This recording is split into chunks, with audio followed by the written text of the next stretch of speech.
الحمد لله رب العالمين.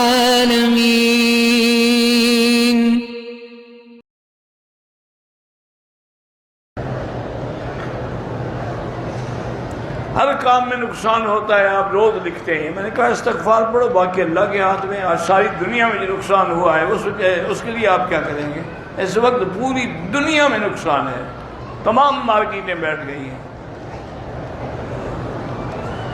چاکلیٹ کھانا حرام ہے، کوئی حرام نہیں. کہتے جی کہ ہم فقہ پہ زیادہ زور دیتے ہیں.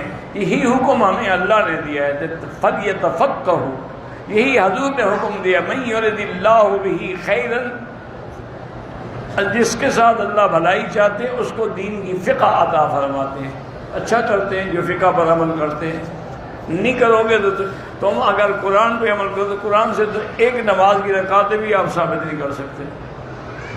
کیسے عمل کرو گے؟ حدیث پہ عمل کرو گے. مجھے ایک حدیث میں بتا دیں کہ عشاء کی کتنی رکعتیں ہیں، پہلے کتنی ہیں، فرض کتنے ہیں، فرض کے بعد کتنی ہیں.